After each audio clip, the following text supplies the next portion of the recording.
Le premier sommet mondial sur les risques de l'intelligence artificielle s'est ouvert mercredi matin au Royaume-Uni, où les dirigeants politiques, géants de la tech et experts ont évoqué les risques induits par l'essor fulgurant de cette technologie. Ces développements fulgurants suscitent des espoirs, des convoitises, mais aussi des craintes qui seront au cœur de la réunion de 2 jours au manoir de Bletchley Park, l'emblématique centre de décryptage des codes de la Seconde Guerre mondiale situé au nord de Londres.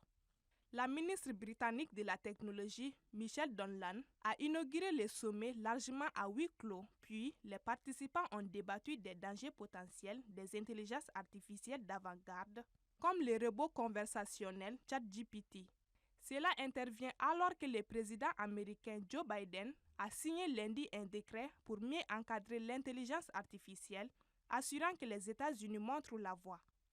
Il impose notamment aux entreprises du secteur de transmettre au gouvernement fédéral les résultats de leurs tests de sécurité et soutient le développement d'outils pour identifier facilement les contenus produits avec de l'intelligence artificielle. Les puissances du G7 se sont également entendues lundi au Japon sur un code de conduite non contraignant destiné aux entreprises développant les systèmes d'intelligence artificielle les plus avancés. Mais parmi elles, Londres ne veut pas se précipiter pour réguler cette technologie, tandis que l'Union européenne espère conclure avant fin 2023 les premiers règlements encadrant ces innovations. À noter qu'au Mali, le Conseil national de transition a adopté le 19 octobre dernier un projet de loi portant création d'un centre d'intelligence artificielle et de robotique du Mali.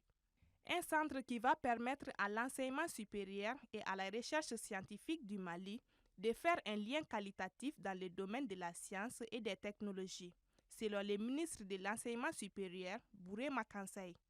Il a précisé également que le centre sera un établissement public à caractère scientifique et technologique qui fait de la formation au niveau master.